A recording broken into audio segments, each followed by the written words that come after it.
Choose a place to live in. ठीक है, अब जगह ढूंढेगा इंसान, रहना कहाँ है, कहाँ अपनी गृहस्थ जीवन को आराम से बिताना है, मतलब एक जगह पर टिके रह जाए पहले। ठीक है, तो यहाँ पर जितनी भी जगह रेड ट्रायंगल्स में मार्क्ड है वो साइट्स हैं, जो वो वाली साइट्स हैं जो कि आर्कियोलॉजी ने डिस्कवर करी है, जहाँ से हमें ये एविडेंसेस मिलते हैं आर्कियोलॉजिस्ट को कि यहाँ पर हंटर्स एंड गैदरर्स रहा करते थे। ठीक है, और वो कभी कभार ऐसा भी हो सकता है कि हंटर गैदरर्स जो थे वो एक से ज़्यादा जगह में भी रहते होंगे। ठीक है, लेकिन यहाँ पर कुछ कुछ जगह 6th क्लास के लेवल्स के हिसाब से आपका शो है। तो जैसे यहाँ पर भीमबेटका दे रखा है। ठीक है, पहले इसकी ये यहाँ पर ये देखो मार्क्ड है paleolithic sites, neolithic sites, megalithic, early villages और मॉडर्न सिटीज। ध्यान इसी पे देना जनरली, पेलियोलिथिक, न्यूलिथिक और मेगालिथिक। ठीक है, पेलियोलिथिक में भी सब क्लासिफिकेशन होती है, लेकिन ये सब एनसीईआरटी वगैरह ज्यादा करके देता नहीं है, ये हम तमिलनाडु से डिटेल में पढ़ेंगे। लेकिन वो चिट्ठा याद है, एक एंशिएंट टाइम का मैंने कल एक चिट्ठा बोला था कि ओल्ड नेम क्या थे, पुराने नाम, और उसका न्यू नेम क्या है बोला था। वो अपडेटेड चिट्ठा मुझे आज की क्लास के बाद कल सुबह तक मिल जाना चाहिए। इस मैप में जितनी भी जगहें हैं जो रिलेटेड है, जो पुराने नाम है, अब जैसे ऑब्वियस ही बात है ये सब करके मत देना बदतमीजी कि मुंबई भी लिख रहे हो उसके अंदर, कोलकाता भी लिख रहे हो, ये सब नहीं। ठीक है, जो ये पुराने वाले नाम है जो मुझे समझ में नहीं आ रहे, जो आज के टाइम में यूज नहीं होते, जैसे बुरजा होम, मेहरगढ़, चिरान, दाऊजी, हादिंग, ठीक है, ब्रह्मगिरी, पैमपली, ये सब बताना मुझे कि ये उस टाइम पर क्या था और आज के टाइम पे कहाँ पर, उनकी स्टेट्स कौन सी हैं इंडिया में, ये मतलब है कहाँ पर ये सारे के सारे। ठीक है, वैसे तो सारी लिख लेना, लेकिन मैं कह रहा हूँ उस चिट्ठे में सब कुछ होना चाहिए, सब डाल देना उसके अंदर, ये सारी जगह, और अपडेटेड करके मुझे दे देना, मतलब दिखाते रहना। और ये सारे सुनो, ये अपने सारे लोग पास रखना अपने। और एक और बात, never ever make digital notes, ये बदतमीजी मत करना, इसमें बर्बाद हो जाओगे। वन नोट, एवर नोट, तेरा नोट, मेरा नोट, ये सब बकवास चीजें होती हैं। डिजिटल नोट्स नहीं बनाएगा कोई भी। अल्टीमेटली एग्जाम लिखना है, डिजिटल नोट्स बनाता है वो डिजिटल नोट्स ही बनाते रह जाता है। नोट्स तो बहुत प्यारे होते हैं उसके, उसका मेंस का पेपर कभी कंप्लीट नहीं होता। स्क्रीन पे नोट्स नहीं बनाने हैं, फोन में, वर्ड डॉक्यूमेंट में, किसी पे भी। A4 शीट है तो बार बार अपडेटेड उसी से करते रहना, 100 बार देखोगे तो उतने बार दिमाग में छपेगा वो वाली चीजें। मैं तो आज भी ऐसे ही हूँ यार, इतना बड़ा हो गया आज भी लिख लिख के ही पढ़ता हूँ सारी चीजें। सामने किताब होती है, लिखता रहता हूँ बस मैं जल्दी जल्दी, वो पूरा पूरा लिखता हूँ, ऐसा भी नहीं कि शॉर्ट में मतलब वो बना रहा हूँ। इस पर्सपेक्टिव से कि यार मेरे को पढ़ाना है, किसी ने पूछ लिया, बेइज्जती होगी, तो दिमाग को ऐसे ट्रेन करता हूँ मैं अपने। ठीक है, चलो आगे। ये यार माइक म्यूट कर लो जिसका भी है ओपन। तो हंटर गैदरर्स बड़ी सारी जगह में रहते थे, ओनली समर ये हो गया। बड़ी सारी साइट जो है वो नदियों के पास थी, जहाँ पर रिवर्स और लेक्स लोकेटेड थी। ठीक है, ये सारी साइट्स हैं, देख लेना आप। जैसे मैं आपको बता ही देता हूँ, वैसे एक बार ही बता देता हूँ। ये वाला होमवर्क तुम मुझे करके दोगे, पता लगा के दोगे, जो नहीं मिलेंगी वो मुझे बता दो, लेकिन कोशिश करना कि आपको मिल जाए। पेलियोलिथिक साइट्स की बात करते हैं। ठीक है, सबसे पहला एज है ना, कुरनूल केव्स, हांसी और भीमबेटका। ठीक है, उसके बाद न्यूलिथिक साइट्स, हल्लूर, पयमपली, बुरजाहोम। 2021 में क्वेश्चन आया था इसके ऊपर। मेहरगढ़, कोलदीवा, महागारा, चिरान, दाऊजली, हादिंग। मेगालिथिक साइट्स ग्रीन वाली जो तुम्हें दिख रही है, मैं इसको बना देता हूँ, ग्रीन कलर से ही बना देता हूँ। ठीक है, आदि चनलूर, ब्रह्मगिरी, बस। ठीक है, और जो तुम्हें अर्ली विलेजेस दिख रहे हैं वो हैं एक ही इनाम गांव, यही है। लिमिटेड मैप है ये, क्योंकि इसका जो बाप है ना वो भी तमिलनाडु में इंट्रोड्यूस होगा। ये वाला मैप कंप्लीट तरीके से तुम्हें प्रेजेंट कर जाएगा, लेकिन उससे पहले अगर ये ट्रेनिंग कर लोगे ना कि कौन सी साइट्स कौन से स्टेट में, उसको याद करके एक चिट्ठा बना लोगे वो वाला अपना, तो तमिलनाडु में फिर कुछ गिनी चुनी साइट्स ही रहेंगी जो तुम्हें उस चिट्ठे में ऐड करनी पड़ेगी, तो अपडेशन ईजी रहेगी और सब कि चलो यार मैंने 12-13 जितनी भी ये पुराने नाम और ये आज के टाइम में कहाँ पर है, जगह कौन से स्टेट्स में है, तो ये मैंने याद कर लिया है। ठीक है, आपको यही बताना है कि जैसे जो पुराने नाम है आज के टाइम में कौन से स्टेट्स में है, मतलब ये, ठीक है, कौन से स्टेट्स में। फिर जब तक क्या, हाँ, उनके नए नाम भी अगर ये मिल जाए तो ठीक है, नहीं मिले तो कोई बात नहीं, किसी किसी के इंटैक्ट रहते हैं। जैसे ब्रह्मगिरी हिल्स आज भी वही नाम है कि ब्रह्मगिरी हिल्स वही नाम है। ठीक है, तो ये सब चीजें देख लेना आप अपने हिसाब से। ठीक है, ये मॉडर्न सिटीज उन्होंने बताई, ये तो किसी काम की है ही नहीं भाई। ये प्री हिस्टोरिक एज में कोई मुंबई वर्ड या कोलकाता वर्ड तो यूज होता नहीं था, है ना, तो ये तो मॉडर्न सिटीज की बात कर रखी है, इसको तो हटा दें। आगे बात करते हैं, ऊपर कुछ छूटा तो नहीं। ठीक है, स्टोन टूल्स क्योंकि इंपॉर्टेंट थे तो लोग हमेशा ये सोचते थे कि उनको अच्छी क्वालिटी के स्टोन इजीली अवेलेबल हो और वो अच्छे अच्छे पत्थर ढूंढकर शार्प स्टोन्स, अच्छी क्वालिटी के स्टोन्स ढूंढे ताकि उनकी हंटिंग आसान हो सके, जानवरों को मारना आसान हो सके। ठीक है, और भी काम आसान हो सके, जैसे वो स्टोन पहने हों, पहने जैसे सुई जैसे पहने बने, जैसे किसी बोन टूल्स या स्टोन टूल से उन्होंने कुछ सिलाई करनी है तो वो टूटे ना आराम से। तो इसलिए स्टोन टूल्स स्पेशली वो लोग अच्छी क्वालिटी का ढूंढते थे, क्योंकि बोन टूल की तो कोई गारंटी होती नहीं है कि कौन से जानवर की कैसी बोन कैसी निकल जाए। लेकिन इनको ना, जो हाथियों के जो टस्क होते हैं, टस्क क्या होते हैं सब लोग जानते हो ना, वो दांत जो बाहर है, ये जो बाहर निकला होता है ना, ये वाला ऐसे ऐसे करके जो ये निकले होते हैं, ये इनको शुरू से बहुत पसंद है, हाथी दांत, है ना, हाथी दांत कहते हैं इसको।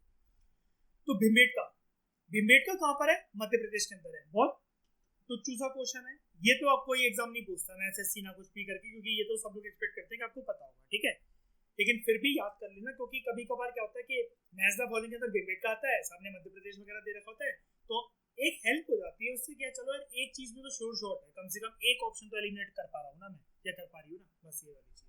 ये एक पुरानी साइट है जहाँ पर केव्स और रॉक शेल्टर्स हैं। People choose these natural caves because natural, देख रहे हो वर्ड यहाँ पर क्या लिख रखा है, ये क्वेश्चन आ सकता है कि भिम्बेटका मैनमेड केव से या नेचुरल केव से। नेचुरल केव से क्योंकि फंसाने के लिए वो पता है वो कैसी स्टेटमेंट दे सकता है कि Bhimbetka was a mountain, Ashoka ने इसको रेन्यूएट करने के लिए पैसा दिया था और इसको तब्दील करा उसने मैनमेड केव के अंदर। अब आप ना थोड़े बहुत इस सेंटेंस में ना कंफ्यूज हो जाओगे। पर्सन की पता करेक्शन कैसे करवा देता है एग्जामिनर, बहुत क्लोजली अगर आप ऑब्जर्व करोगे कि आप ना पता नहीं आपकी बातें ना मिक्स हो जाएंगी दिमाग के अंदर कि हाँ यार सांची स्तूपा मध्य प्रदेश के अंदर, तो अशोका ने सांची स्तूपा के लिए इतना कुछ करा तो इसके लिए भी कुछ करा ही होगा, दान वान तो देते ही रहता था, और हाँ ठीक है सब कुछ ठीक ही बोल रहा है लाइन, लेकिन मैन मेड केव बर्ड और नेचुरल केव बर्ड के अंदर वो आपको फंसा देगा एग्जामिनर। नहीं, भिम्बेटका शुरू से नेचुरल केव्स रहे। नेचुरल केव्स जानते हैं ना क्या होते हैं, मतलब कुदरत के ज्योग्राफिकल फिनोमिना की वजह से केव्स बनते हैं। अब ज्योग्राफी में छोटी सी एक चीज जान जाओ, केव्स कैसे बनते हैं। केव्स ऐसे नहीं, पहले बनाते हैं पहाड़,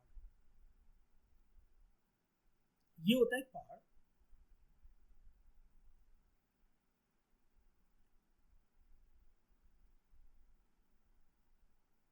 अगर इसके अंदर कोई ओपनिंग हो जाए उसी को केव कहेंगे ना, बताओ सब लोग एग्री करते हो ना, इसके अंदर ये जो ओपनिंग हो जाए इसी को केव कहेंगे ना। लेकिन अभी हम इस पहाड़ को बंद रहने देते हैं, ठीक है, केव बनाना है ना अभी तो हमें। क्या होगा, केव कैसे बनता है, केव ना बड़े सारे इरोजनल एजेंट्स की वजह से बनता है। एक नाम बता रहा हूं मैं तुम्हें, केव्स बड़े सारे इरोजनल एजेंट्स की वजह से बनता है, जैसे एयर, वाटर, आइस, या जिसको ग्लेशियर भी कह सकते हो, इसकी वजह से बनता है। फिलहाल एक एग्जांपल से बताता हूं केव, पानी का एग्जांपल लेते हैं हम लोग, एग्जांपल पकड़ेंगे इसका, पानी का एग्जांपल पकड़ेंगे। पानी कैसे, एक स्ट्रीम है, एक रिवर है, वो बार बार इस माउंटेन पे, मतलब वो यहाँ से ओरिजिनेट होती है, उसका पॉइंट ऑफ ओरिजिन ए है, और वो आगे मूव कर रही है यहाँ से ऐसे, आगे माउंटेन ऐसा बैरियर आ जाता है, बार बार इसको स्ट्राइक करती है धड़, फिर यहाँ हमारे ठोकर, यहाँ हमारी ठोकर, यहाँ हमारी ठोकर, यहाँ हमारी ठोकर, ये बार बार आती रहती है। ऐसा कब तक हुआ, 1 साल, 10 साल, 100 साल, 200 साल, 500 साल, कभी कभार 1000 साल भी। ऐसा होता है ज्योग्राफी में। कोई भी चीज जब शॉर्ट ड्यूरेशन की होती है ना, जब भी हम ज्योग्राफी में कोई भी बोलते हैं कि ये शॉर्ट ड्यूरेशन की चीज होती है, तो आप समझ जाना वो शॉर्ट ड्यूरेशन ज्योग्राफी में होता है 200 से 500 साल। ये हमेशा याद रखना, ठीक है। ज्योग्राफी में कोई भी चीज शॉर्ट ड्यूरेशन की होती है 200 से 500 साल की। ये माउंटेन है, इसको ये रिवर स्ट्राइक करती रही, हो क्या जाता है, आपने वो सुना होगा ना, एक मतलब मोटिवेशन के लिए बात सुनी होगी ना, कि एक बूंद भी जब एक पत्थर पे बहुत सालों तक गिरती रहती है तो उस पत्थर को भी चटका देती है। वो सिमिलर यहाँ पर इस पहाड़ के साथ ही होता है। ये पानी अपनी जगह बना लेता है यहाँ पर, ये इसके अंदर, इस माउंटेन के अंदर एक होल बना लेता है और पानी घुसा रहता है। ये होल थोड़ा सा और वाइड हो जाता है। अल्टीमेटली जब ये पानी यहां से निकलकर आगे तक पूरा पहुंच जाता है, इसके अंदर सुरंग पे सुरंग बनाते रहता है। This structure is what we get in the form of cave. ऐसी बनते हैं। जब इंसान इसको तुड़वा तुड़वा कर बनाए, जैसे अशोका ने बड़े सारे बनवाए है ना, तो वो है अपने मैनमेड केव। लेकिन जब नेचुरल कुदरत ऐसा बनाए कि हम कभी गए और किसी इंसान का कोई जिक्र नहीं है कि किसी पहाड़ को तुड़वाकर इंसान ने ऐसे करवाया हो। जैसे ज्योग्राफिकल फिनोमेना अपने आप हो रहा है, इंसान थोड़ी ना पानी रोज एक एक बाल्टी फेंक कर आ रहा है वहां पे जाके हजारों सालों तक, कि सारी पीढ़ियां उसकी सारे गांव वाले फेंके जा रहे हैं, या नदी वहां से निकलती चली जा रही है जानबूझ के, पाइपें लगातार पाइप मार रहे हैं वहां पर। ये होता है नेचुरल केव। तो आज मुझे पता केव की थोड़ी सी हिंट मिल गई कि केव कैसे बनता है। गुफा कहते हैं इसको हिंदी में, ठीक है क्या? हाँ ठीक है ना। अब ऐसी कभी कभार हवा भी तोड़ तोड़ के बनाती है। आप कहोगे हवा कैसे, हवा कैसे कर सकती है भाई ये वाला काम यार? आप कह रहे हो हवा, कोई भी ज्योग्राफी में चीज एक साल में नहीं होती है। रोज कोई भी चीज अगर एक टाइम पे पड़ेगी ना, अरे हमारे घर देख लो यार, एक दिवाली से दूसरी दिवाली तक घरों के पेंट उतर जाते हैं, नेक्स्ट दिवाली फिर से करवाना पड़ता है घर को फ्रेश रखने के लिए। डस्टिंग ना करो तो धूल की लेयर पे लेयर चढ़ जाती है। कभी घूमने जाओ कभी कहीं, उसके बाद टीवी वगैरह और उसकी हालत देखो, अपनी ऐसी उंगली मार के देखना, ऐसे करके एक ही है, धूल आ जाती है उस पर। तो ये जो एयर वगैरह और ये जो सारी चीजें कलेक्टेड होती है ना, इसी को कहते हैं हम लोग, ये जो इरोजनल एजेंट्स होते हैं, यही वाले डिपोजिशनल एजेंट्स भी होते हैं। ये चीज याद रखना, ये सेम इरोजनल एजेंट्स होते हैं और ये सेम डिपोजिशनल एजेंट्स भी होते हैं। छोटा सा फटाफट फर्क बता देता हूँ इरोजनल डिपोजिशनल एजेंट्स में। जब अगर कोई ये पहाड़ खड़ा था, नदी ने इसको क्या करा, तोड़ा। जब कोई भी चीज कभी कोई बर्बाद करती ना ज्योग्राफी में, हवा, पानी, बर्फ, जब किसी चीज को बर्बाद करती ना, बनी बनाई अच्छी इमारत को तोड़ दिया, चटका दिया, पिघला दिया, गला दिया, हाइट कम कर दी। उसकी हाइट कैसे कम कर दी? उसके ऊपर धूल थी, हवा आई, 200 साल, 500 साल, 1000 साल, 1500 साल, उसकी हाइट छोटी कर दी, ऊपर से मिट्टी उड़ा उड़ा कर छोटा कर दिया। लेकिन कोई भी चीज इस धरती पर घूमती तो अर्थ पे ही है। कोई अगर एक जगह से चीजें टूट फूट कर, बिखर कर, धूल उड़कर पहुंची तो किसी जगह पर तो जाकर डिपॉजिट हुई होगी ना। जहां पर वो डिपॉजिट हुई होगी, जैसे यहां से कोई भी चीज उड़ उड़कर, मैं कह रहा हूं कि ये एक छोटा सा प्लेट्यू था, कोई मान लो, प्लेट्यू नहीं बोलना चाहिए, प्लेट्यू तो ऊपर से फ्लैट सरफेस का होता है। कोई ये छोटा सा एक हिल था, ठीक है। यहाँ पे हवा ने अपना रुख दिखाया, हवा यहाँ पे चलती रही, बहुत महीने साल हो गए। ये प्लेट्यू ऐसा था ना, तो ये ऐसा हो जाएगा, फिर ये ऐसा हो जाएगा, फिर ये ऐसा हो जाएगा, एक बार इसका अस्तित्व खत्म ही हो जाएगा। लेकिन जो ये धूल इसके ऊपर से उड़ उड़कर इसकी हाइट को छोटा करके लेकर के, ये कहीं तो वो डिपॉजिट होगा। ये हवा ने डिपॉजिट यहाँ पर कर दिया, पहले कुछ कंकड़, कुछ पत्थर, कुछ ये उड़ा उड़ाकर इधर इकट्ठा करा और नई जगह पर जाकर एक नया हिल बना दिया। तो यहाँ पर इसने क्या करा, ऊपर वाले केस के अंदर, यहाँ पर एयर ने काम करा एज इरोजनल एजेंट, यहाँ पर क्या काम करा इसने, एज डिपोजिशनल एजेंट। यहाँ क्योंकि इसने यहाँ क्या करा, यहाँ इसने करा डिपॉजिट, कलेक्ट करके चीजों को, सामान को इकट्ठा करके नई दुनिया बसाई, यहाँ पर पुरानी दुनिया उजाड़ दी, इरोड कर दिया, इरोजन, बर्बाद, तहस-नहस। बताओ मुझे जरा, कोई दिक्कत? कोई दिक्कत? ठीक है, कशिश ये वाली चीज तो पता थी ना आपको, ठीक है। तो रॉक पेंटिंग्स हमें क्या बताते हैं, many of the caves in which these early people, सामने से कुछ, हाँ ये नेचुरल केव्स के बारे में चीज लिखी हुई है कि ये लोगों को ना रेन, हीट और विंड से ये बचाते थे, ठीक है। ये जो रॉक शेल्टर्स हैं, they are close to Narmada valley. ये बट ऑब्वियस सी बात है, क्यों? मध्य प्रदेश, मेन रिवर नर्मदा और भीमबेटका केव्स इसके पास, जो नर्मदा वैली के पास लोकेटेड थे। अब यहाँ पर क्या क्वेश्चन बन सकता है, देखो मैंने अभी क्या बोला, भीमबेटका के ऊपर क्वेश्चन नहीं पूछेगा, चाहे एसएससी जैसे एग्जाम हो, चाहे कोई भी हो, चाहे 12वीं क्लास का यार सीबीएसई बोर्ड के बनाओ, क्योंकि सब एक्सपेक्ट करते हैं कि भीमबेटका पता होना चाहिए कहाँ पर है। लेकिन क्या ये पता है बड़े सारे लोगों को, अगर एकदम से महानदी, नर्मदा, तापी, कावेरी, अब बताओ भीमबेटका के कौन सी रिवर वैली पे लोकेटेड है? अब पर्सन यहाँ पर कंफ्यूज। इस प्रकार के क्वेश्चन पूछे जाते हैं एमपीपीएससी में और यूपीपीएससी में, तब आपको मार्क करना है नर्मदा। और हो सकता है वो सारी रिवर मध्य प्रदेश की भी देते, लेकिन अपने ऊपर नॉलेज इंटैक्ट रखो कि ये नर्मदा वैली पे लोकेटेड है। ठीक है, तो लिख लो Bhimbetka cave is located on dash river valley. Bhimbetka cave is located on dash river valley. Answer क्या होगा इसका? नर्मदा। ठीक है। Many of the caves in which these early people lived, यहाँ पर कुछ कुछ पेंटिंग्स बनाई हुई हैं लोगों ने, जो जिसको हमें मतलब मिला है हिंट वगैरह। बेस्ट एग्जांपल इसका है, कुछ हमें जो मिली हैं पेंटिंग्स जो कि केव से बनाई गई है मध्य प्रदेश और उत्तर प्रदेश में से। अभी ना ये नाम दे रहा है ना ये बता रहे, तारीफ कर रहा है कि वो पेंटिंग आज भी कितनी एक्यूरेसी से बनाई गई, कितनी स्किल थी उस टाइम के मैन के पास। यहाँ पर ये जो पेंटिंग वाली बात है ना, आप इसको कैसे यूज करोगे? इस बक्से की अहमियत क्या है, इस बक्से की औकात क्या है? इस बक्से की वही वाली औकात है जो कल आपने वो पढ़ा था ना कि लोग क्या क्या करते थे क्या नहीं करते थे पुराने टाइम में। एक पॉइंट मैंने बताया था, एंटरटेनमेंट। उनका मकसद ये नहीं था हमें कुछ छोड़ के जाना है, ये सब तो था ही नहीं उनका मकसद, एंटरटेनमेंट।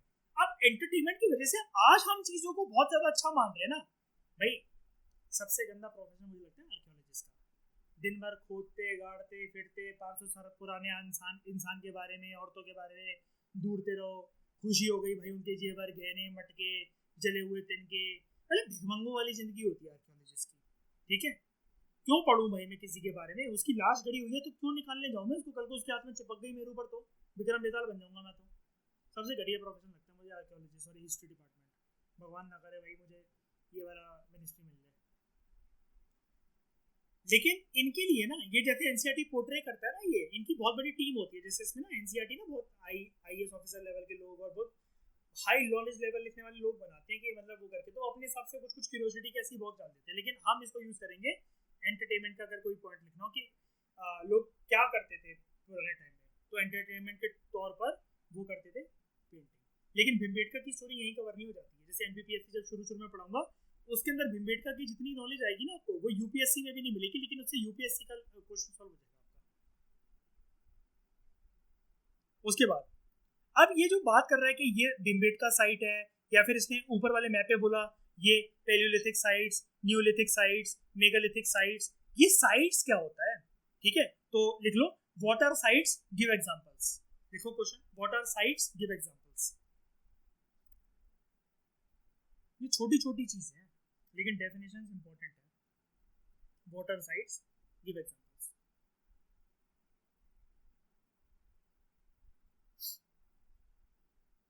ठीक है, साइट्स एक ऐसी जगह होती है जहां पर चीजों के रिमेन्स हमें देखने को मिलते हैं, जहां पे कोई भी अवशेष हो, मतलब टूल्स की फॉर्म में, मटके, वेसल्स, कोई बिल्डिंग हमें मिली हो। अब ये बिल्डिंग क्यों कह रहा है?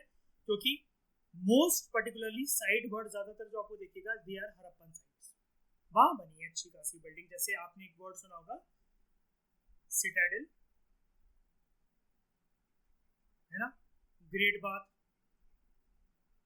ये सारी साइट्स हैं अलग अलग जहां पर ये मिला है। ये सब चीजें मोहनजोदारो साइट है।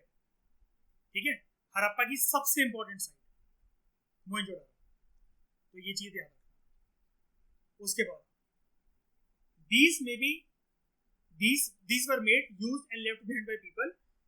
ये फाउंड करी जाती हैं कि सरफेस ऑफ द अर्थ पे यहाँ पर किसी किसी चीजों को बरी करा जाता था। कभी कभार इसके नीचे हमें कभी कभार पानी भी मिल जाता है। अब ये जो सरस्वती का स्रोत है जो कि दे रखा है, ये वाली बात सच कैसे निकली?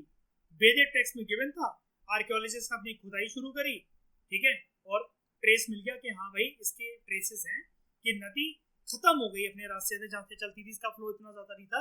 लेकिन 7 नदियों का संगम था इंडस नदी पे। इंडस को हिंदी में लिखे ही जब आप लिखते हो ना तो इंडस कभी नहीं लिखते हम लोग, इसको आज भी हिंदी की जो बुक्स होती है उसमें वो लिखते हैं। जैसे इंडस वैली सिविलाइजेशन होता है ना सॉरी, आप इसकी हिंदी में एनसीईआरटी देखोगे तो उसमें बोलते हैं सिंधु घाटी सभ्यता, ठीक है। इसलिए वहां पर जो नदियों का संगम है आज 6 है, सप्त सिंधु इसलिए कहा जाता था सरस्वती को मिला, ठीक है। तो thank you very much for discussion.